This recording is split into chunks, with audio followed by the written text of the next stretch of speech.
Maduro talks too much and Trump reveals a socialist scandal. The police entered the PSOE headquarters in Madrid and sparked a crisis that hits at the heart of Pedro Sanchez's socialist government. Meanwhile, Nicolas Maduro, in American custody, has become the figure that most troubles the European left. This Thursday, May 28, 2026, the case gained momentum because it's not just a local scandal in Spain. The investigation involves documents from the ruling party, former allies of Sánchez, family members under investigation, and a political connection that goes through Venezuela. Trump appears in this scenario because it was the American government that removed Maduro from power and put in Washington's hands a man who knows the inner workings, favors, contacts, and channels of influence. What does Maduro know? Why did Sánchez become a target? How can Trump turn this downfall into a battle? The bombshell against European socialism. I'll tell you all about it in a moment. If you like this kind of straightforward and no-nonsense content, consider subscribing because we have videos like this every day. The action took place at the national headquarters of PSOE on Ferraz Street in Madrid by order of the Spanish courts. Agents searched for documents and electronic files in an investigation into alleged maneuvers to interfere in cases linked to the party and the government's inner circle. The investigation targets names within the socialist structure and deals with suspicions such as bribery, misconduct, inducing false testimony, and criminal organization. Sánchez tried to convey a sense of normalcy, said that the party is cooperating with the justice system, and denied early elections. The image of the police inside the socialist headquarters already showed the extent of the damage. Pedro Sánchez's name became more vulnerable because the crisis did not appear in isolation.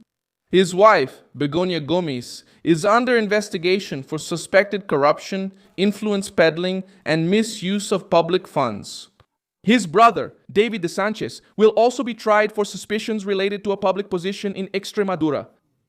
Former government allies, such as José Luis Abalos and Santos Cerdán, appear in cases related to contracts, commissions, and public money. The Spanish opposition wants the prime minister to resign as pressure has shifted from the periphery to the government's core supporters. The most sensitive part comes from José Luis Rodríguez Zapatero, former socialist prime minister of Spain. He is now under investigation by the National Court for alleged influence peddling in the bailout of the airline Plus Ultra, which received 53 million euros during the pandemic. The company had ties with Venezuelan businessmen, and this point put Caracas in the middle of Madrid's crisis. Zapatero denies any wrongdoing and says he acted within the law. But the political question remained, why did a company with Venezuelan ties receive so much public money? Maduro comes into this story because Venezuela has always been treated by sectors of the European left as a political ally against Washington. Now, the former head of the Venezuelan regime is in the hands of the United States. After the capture in January, the American justice system gained access to the person who knows the inner workings of Chavismo, its intermediaries, and its charlatans. States of this size don't fall alone. He brings files, names, memories, and fear. Trump changes the calculation because he turns Maduro into a source of pressure against any foreign network that has negotiated with, protected, or received influence from the regime.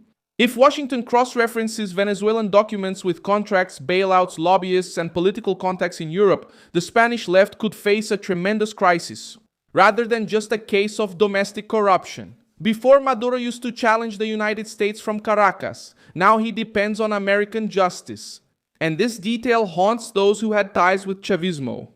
The connection between Maduro, Plus Ultra, and Spanish socialism is explosive because it brings together three elements that voters quickly understand: public money, political influence, and Venezuela. The Sánchez government is already facing backlash over pandemic contracts, suspicions involving family members, and prominent names from the PSOE. When the Venezuelan route appears alongside Zapatero, the case stops being a technical matter and becomes a political wound. The question is not just whether there was a crime. The question is who opened doors, who asked for favors, who authorized the money, and who benefited from the protection. The police entering the PSOE headquarters exposed the fragility of the socialist narrative. For years, the European left tried to present itself as the moral guardian of democracy and treated conservatives as a threat.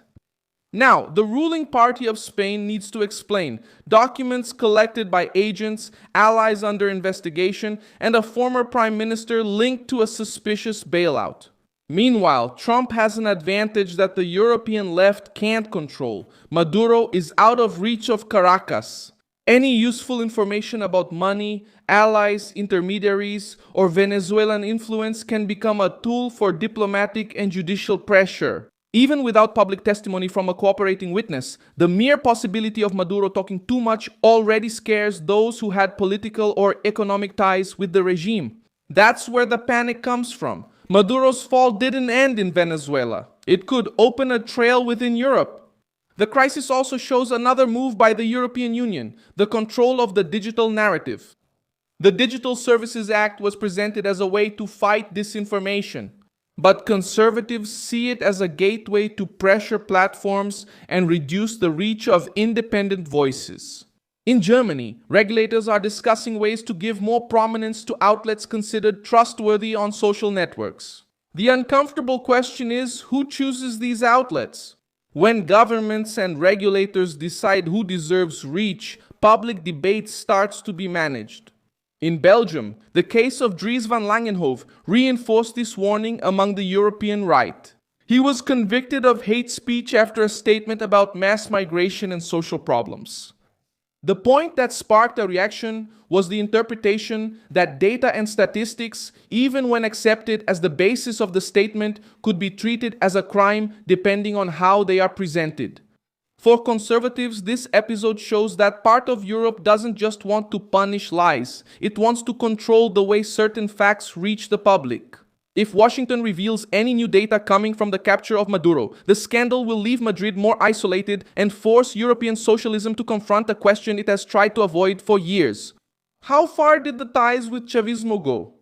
The immediate next steps is in the hands of the Spanish justice system and American investigators. Washington will decide what can or cannot be made public about Maduro, his foreign relations, and the financial channels of the Venezuelan regime.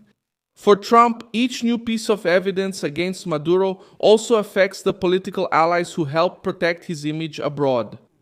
For Sánchez, each new page of this case brings the government closer to a tough choice: to resist under suspicion or to go to the polls before the scandal grows.